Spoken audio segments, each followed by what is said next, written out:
So when you first open up your Procreate program, it's going to open up into a gallery. So all of this is your gallery, and this is where all your artwork is stored. Your artwork is automatically saved here where you left off at.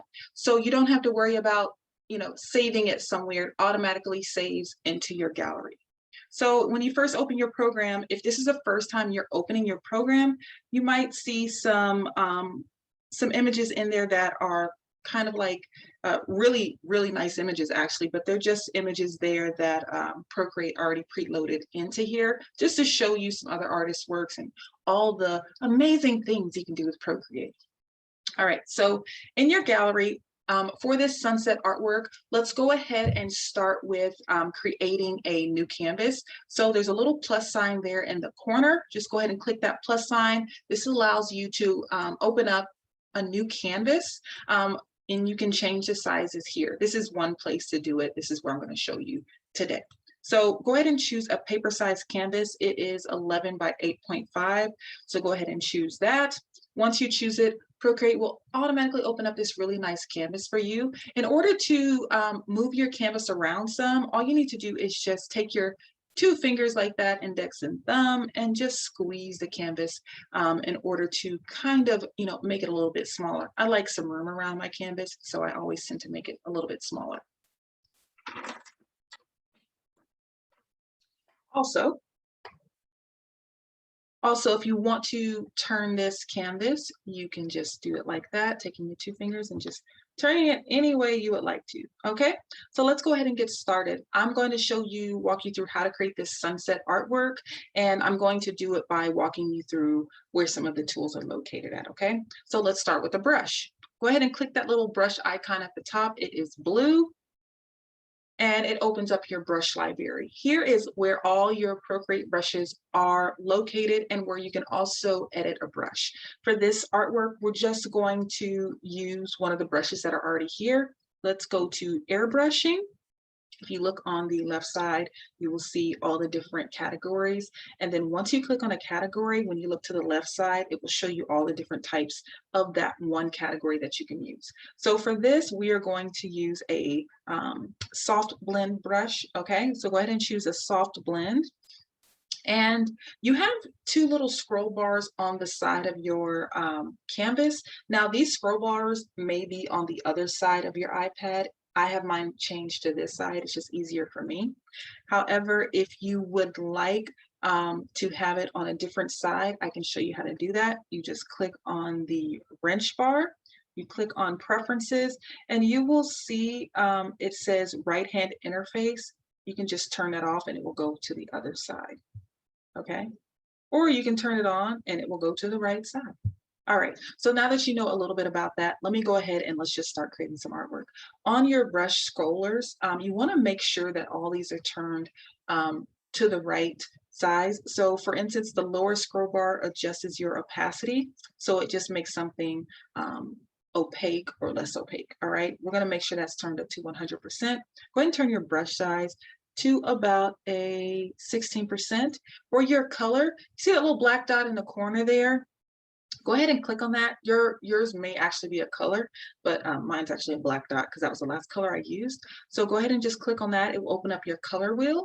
This is where you choose different colors. And you can also change different color palettes down here. Go to classic, harmony, value, and then you can create some different color palettes. We're just going to use the disc for today. So the outer ring of the disc changes the actual color. The inner ring or the inner circle will change your value, so light and dark of that color. For this particular artwork, let's go ahead and start out with some interesting colors. Let's start with the red. So I'm going to choose a red and I'm going to move my inner circle. Let me just move that up some to a red. My brush size again is at about a 13%. You can be plus or minus some of these. It doesn't matter. It doesn't have to be exact. Okay. So all I'm going to do is just go over the first third of my canvas like so. All right, so now I have my first little little layered color there. I'm going to add some more color, so go ahead and choose another color. I am going to choose a blue because I think it'd be kind of fun. Actually, this is more like a turquoise color, as you can see, so I'm just going to change the outer ring to like a turquoise color, and I'm just going to move this color value circle. I'm just going to move it to a color, and I'm going to fill in the next part of this canvas, and I'm just going to use the middle third. Okay, I'm not going to go all the way down. My last color is going to be yellow, so go ahead and move that outer ring to a yellow. Find a yellow that you would like and just fill in like the bottom third of that. All right, so after you do that, now it is time to blend these colors together. As you can see, there is a clear line between these colors. There's red, and then you see this line there, then you see the turquoise, and then you see the yellow there. Okay, so let's go ahead and blend that. So next to your brush, there is a little tool there that has a finger that looks like it's pointing down like that. You see that? Go ahead and click on that. It's actually highlighted blue now, so you can see it a lot clearly. And what we're going to do is we are going to click on it again and open up the brush library. So for your smudge tool, which is the tool that I just used, you can choose whichever kind of brush you would like to use. For this, I'm going to match it, and I'm going to choose an airbrushing and soft blend. Okay, so I'm just going to find the same exact brush, and I'm going to use this to smudge and blend my colors together. So after I do that, I'm going to make sure my opacity is turned all the way up, and I'm going to lower my brush size to about a 10% or so. It can be plus or minus, okay? And then between those two colors, so basically where the red meets the blue or the turquoise, I'm just going to draw a little line going back and forth to kind of blend that color together, okay? Now this is one way to do it. There are other ways to do it, but for this exercise, we're just going to do that. So I'm just kind of blending these colors together, making it a little bit of a smooth transition. I'm going to repeat the process for my blue and my green. I keep calling it blue, my turquoise and my yellow, and I call it yellow green too. Anyway, let's just go ahead and blend those two colors together. So I'm just going back and forth. If you want to use your finger to do it, you can, whichever you prefer. All right, so next I'm going to show you how to add layers. So in order to add another layer on this canvas, go ahead and click on the square bar there, and your layers menu will pop up. So it's those two little squares that are up at the top next to your color wheel. Click on that. You'll see you should already have a layer 1 with all your colors in it. Click that plus sign and it will create a layer 2. So how I explain it to my students is the layers are like clear sheets of paper that you stack upon each other and create different artworks. So now that we are on a layer 2, this will not disturb this layer 1. So for example, I can you know, write on here, and I'm just going to show you. Let me change my brush real quick to show you. I can write on here in another color and it will be there, but let's say if I didn't like that or I don't want to use it, I'll just turn the layer off, okay? Or turn it back on. So I'm just going to clear that off. So anyway, on your layer 2, now that you kind of got an idea how layers work, we are going to basically add some little rolling hills and some trees and all that fun stuff. So what I would like you to do is we're going to change our brush. So go into your brush library.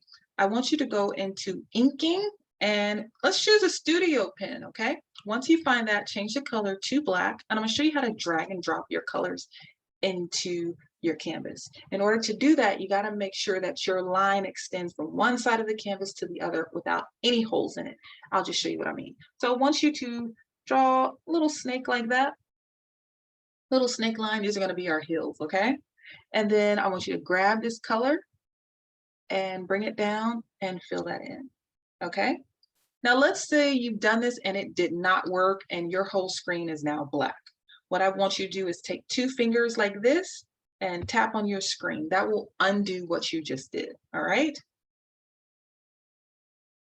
And then you can try again until you get it. All right, so after we got that, now it is time to actually draw in some little trees, okay? So I'm just gonna increase my brush size.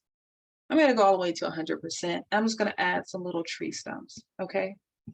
Nothing fancy, just something like that, right?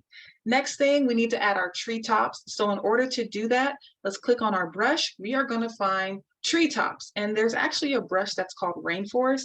If you go into your Let's see, I always forget which one it is. I think it's organic. Yes, if you go into your organic, it is right above water. You just need to kind of scroll down a little bit to find it in your brush library. Once you get that, click on rainforest, and then just increase the size of your brush to the size that you want your treetops to be. I'm going to go about a 12% just to see how this is going to look. I'm going to make sure my opacity is turned all the way up. I want these treetops to be kind of dark. And now I'm just going to add them on there.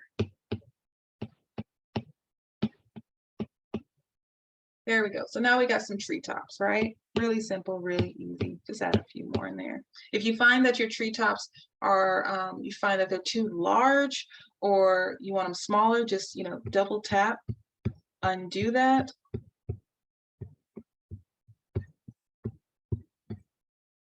And go ahead and adjust how you want. So maybe I'll make it a little bit smaller. Let's say I'll go to about a 6%. I'll just add some little tops of my trees, okay? And you can play around with it. You can also use any brush to make your tree tops. I just show my students this because it's, kind of fun and easy, and it just shows them there are different brushes to use. Oh, my Procreate just kicked me out. Sometimes that happens. If that happens to you guys, I just go back in. If it keeps happening, I will turn off my iPad and start over. A lot of times if your iPad is like full of a lot of, like your storage is almost filled up, that will happen. Just FYI. All right, so the next thing to do is we are going to use our erase tool and add a little bit of trail, like going between these hills, okay? So click on your erase tool. It is right between your layers and that little smudge tool with the finger pointing down. Click on it and open it up. I want you to choose a soft blend for this too. So for each of your tools, your brush, your smudge, and your erase tool, you have a brush library for it, okay? So choose a soft blend. We're just going to use the same kind of brush, just kind of, go with it a little bit. So choose your soft blend. I'm going to change the size of this to about a 5%, and I'm just going to create a little trail in the crevice here. You can create this trail wherever you want. I like to create it at the crevice because it just looks pretty interesting. So in order to really see this, I'm going to zoom in just a little bit, and then all I'm going to do is just draw or erase a little line like that, okay? And then I'm going to go in and just erase a little bit more. And then when I get closer to the front, I'm just going to erase a little bit more to make it look like this trail has kind of expanded some. So there we go. We got, that's cute. We got a little trail going, right? All right, so the next thing to do for this artwork, we are going to add a little sun that's setting, okay? We're going to kind of put it back there behind, I guess we can put it back here behind these trees over here. So I want you to add another layer, all right? And we are going to move this layer, so don't worry about kind of how it's going to look at first. We'll move it. Go ahead and choose an airbrush, okay? So I'm going to go to choose my brush. I'm going to go to airbrushing. I'm going to choose soft blend again. I'm going to turn this up, and I'm also going to choose the same color that I have down here. I'm going to choose that yellow to be the color of my sun. So in order to do that, you can just take your finger and hold down until your eyedropper pops up to find that exact yellow, if you don't already have it up there and can't match it, or don't have it saved to your color palette. So a lot of times I'll just find the color and I'm like, okay, this is the color I want. Well, let's say if I wanted the color of like the sky up here, I'll just, find that color and match it. I'm going to find that yellow. Once I find that yellow that I want, I'm going to take my hand off, and you will notice that the color changed in the top corner because it selected that. Now all I'm going to do is I'm going to add a little sun right here just to kind of show its setting, okay? The next thing I'm going to do is I need to move this because the sun is not going to be in front of the trees. It's actually going to be behind the trees. So I'm going to go to layer 3. I'm going to open up my layers menu. I'm going to take my finger and I'm going to move this down between my layer 2. The reason why I'm doing that, it moves this layer, that clear sheet of paper, if you want to think about it like that, just behind. So it's kind of just moving things around. And this also teaches you how to move your layers around, okay? So you just take your finger and you can just move your layer basically wherever you want it. I'm just going to move it right below there. And now you have a nice little sunset artwork. You did it. You created it. This is really easy, really simple method of creating an artwork by learning where everything is kind of located just to kind of get started with. I hope this helped you and inspired you to, kind of continue to learn the program and at least give you a feel for what this program is about.